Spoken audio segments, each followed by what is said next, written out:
It's trick shot time! Oh boy!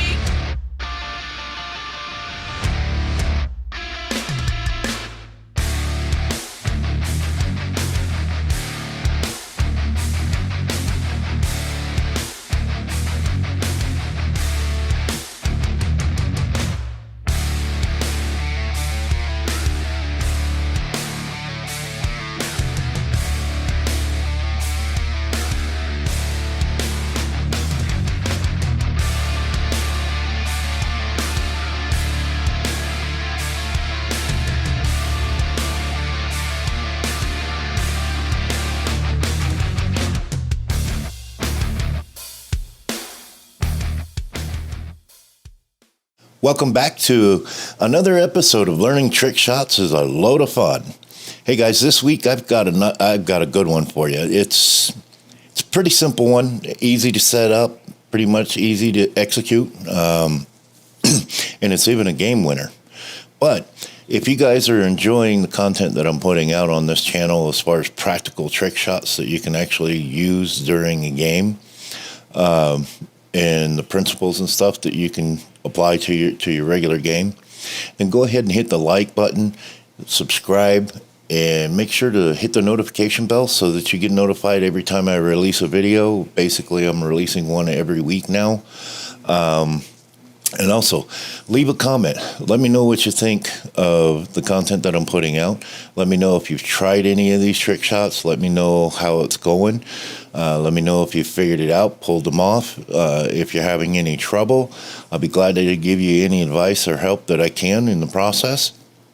But yeah, like, subscribe, hit the notification bell, and leave a comment. And without further ado, let's get to this week's trick shot. Like I said, it's simple to set up and pretty easy to perform.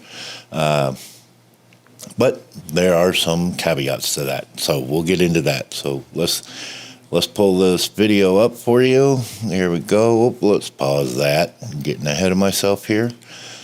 All right. So in your setup, this is basically super simple.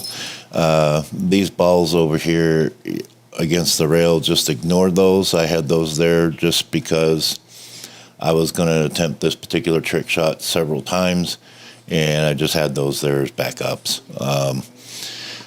Largely because there are several different outcomes to this trick shot, depending on your speed and the amount of spin that you're using. And I'll get into that a little bit here, a little bit later. But to set this shot up, you're going to want at least one object ball that acts as a blocking ball in that side pocket. All right. Doesn't really matter how you put it in there. Just it's got to be sitting right there in front of that side pocket and blocking your shot. All right. Your 8-ball, or whatever ball you're going to use for this shot, is going to go right here at the 1 diamond and basically a half diamond away. 1 diamond from the long rail and about a half a diamond from the short rail. All right. Your cue ball is just going to be somewhere right here in front of this pocket. It's pretty much ball in hand, but you're not going to want to go more than a half a diamond. Otherwise, it starts getting a little ridiculous. For me, what I found is having the backside of the cue ball, which if you look at the diagram I'm showing you right here, basically even with that pockets point, and then the outer edge of it being roughly about a quarter of a diamond, all right, on the short rail. So that's the setup, all right? Super easy, super simple to set up. And I'm going to pull my layers up and show you the execution of this. And there we go. All right, so essentially what we're going to be doing on this is we're going to be aiming the 8-ball so that it goes to this side pocket, all right? Essentially aiming it at your blocking ball. What you're going to be doing with the cue ball is you're basically going to be putting about 7 o'clock spin. All right. In this particular instance, because of the way it's set up, that would be draw with a little bit of left. All right. There are cases where doing draw with a little bit of right would be helpful. Like, for instance, if you were setting it up down here in this bottom left-hand corner, right, you would be putting draw with a little bit of right on that. So essentially, to simplify it, you're putting draw with a little bit of inside English on it, right? That way, when the cue ball billiards off the 8 hits this rail, right, it's the spin. It's going to naturally come out this way, but the spin is going to make it curve back to hit your blocking ball, all right? And if you hit this shot correctly, that cue ball will go fast enough to get to that blocking ball before the 8 ball. So essentially what's going to happen is the cue ball is going to knock the blocking object ball into the side pocket and get out of the way and clear the way for the 8 ball. Okay? Now, in this video that I'm about to show you, I used a little too much speed on the shot, and it actually ended up looking more like a skill shot where the 8 ball followed the object ball in and the cue ball came too far down table. Then I show you a second version of this, same shot, set up the exact same way, where I used a lot less speed, and the cue ball got there roughly about the same time that the 8 ball did, and as a result, the 8 ball caroms off of the blocking ball and the cue ball knocks the 8 in. I've done this shot on a bar box I don't know how many times, and I have yet to actually succeed at making it do exactly what it's supposed to do. On an 8-foot table or a 9-foot table, you'll probably have a little more success with that. But I did want to show you essentially these screw-ups or these incorrect ways of completing this shot, just so that you can see,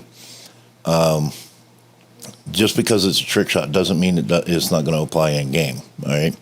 So just as one scenario for you, just to give you an idea. All right. Let's say, for example, one of the reasons why you might want to do this shot is, let's say you have some of your opponent's object balls sitting in this area, and maybe you've got a cluster of opponent's balls sitting over here, essentially blocking off this corner pocket and this corner pocket from being able to make your 8 ball. All right. And let's say you made it down to the 8 ball and you missed it for whatever reason and it bobbled out of that pocket that you're at, and your opponent, hoping to get back to the table, puts the cue ball right there, thinking, okay, they don't have a shot. They're going to have to come with something crazy in order to pull this off. And they're thinking they're going to get back to the table. Well, that's where this shot can come in. All right, it can save your game. It can give you a win. All right. So with all that said, let's show you what actually happened when I attempted this. Like I said, this first one, you'll see the 8 ball follows the object ball in like it's a skill shot. And you notice how far down table the cue ball went. All right. That is why I said I hit that shot a little too hard. I'm going to bring in the second version that I did. All right. This one, I hit it a lot softer, but I didn't hit it with enough speed. So it didn't have enough speed or spin to make it to the object ball before the 8 ball did. So here's another way that this can transpire and get you a win.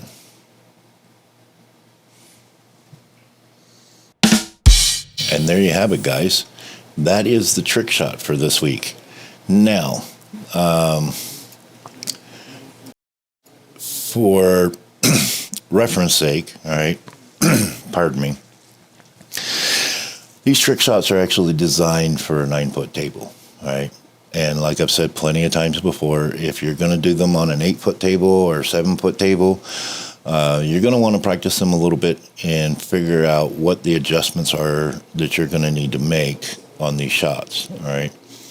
A couple of the shots that I'm going to show you over the next couple of weeks, I've had to modify a little bit because I am doing them on a bar box, and setting them up exactly as they're supposed to be set up on a 9-foot table is not going to work on a bar box. All right. So you have to do some modification. All right. Why I'm saying this and why that's important is because your angles are different, your distances are different, and the same angle that's on a bar box is actually going to be a little bit wider or narrower on a 9-foot table. All right, it just depends on how they're playing. But when you put up a particular angle and stretch it out over distance, it gets wider and wider and wider and wider, right? Well, the same thing is going to happen when you have more distance. So hitting a ball at a 45-degree angle on a bar box, right, may work on a bar box, but you put the ball in the same exact position on a 9-foot table, and you're probably going to have to hit it at a different angle in order to make the shot, right? And depending on how that table plays, that could be less than 45. It could be more than 45. And these are all the things that doing trick shots will teach you about the game. And one of the additional ways it helps your regular game, right? So I just wanted to clarify that, bring that up. I'm not trying to babble here, but it's important information that you guys have got to keep in mind. It can also make the difference between whether or not you're successful with these shots or you fail at these shots, all right? So keep that in mind, depending on the size of the table and how the table's playing, the environmental conditions, the condition of the table, the condition of the balls, et cetera, et cetera. It's all going to weigh in, all right? So you're going to have to keep all that stuff in mind, all right? And this is all stuff that you got to keep in mind anyway while you're playing a regular game of pool, especially if you're going to be really good at the game. So you have to keep this stuff in mind, right? So the way this particular trick shot is supposed to go is that the cue ball is supposed to knock the object ball into the pocket and get out of the way to allow the 8-ball to go in, all right? If you're doing a trick shot competition, you're going to have to do it that way. If you're playing in a regular game, well, you've seen a couple different ways that this shot can transpire, and you drop the 8 in the ball in the pocket that you call. So that's that, right? Easy to set up, pretty easy to perform. So that's it for this week. All right, next week we've got another one for you, and actually I've got 6 weeks worth of these shots lined up. So stay tuned; they're all coming out one per week. I put them out one per week because I want you guys to try them. I want you to try them. I want you to practice them. I want you to get used to them because you will see them come up in game. You may see variations of it, but the principles and the techniques and the shots themselves may come to mind when you look at something that you're faced with on the table, and it may help you see a shot that you didn't think existed, right? And it could be the difference between you winning or losing, right? It's all in fun, basically. The game is fun. So don't take it too seriously. Have some fun with it. Do these trick shots. Learn some stuff. Get better at the game. All right, guys? So that's it for this week. We'll see you next week. Until then, have fun learning some trick shots.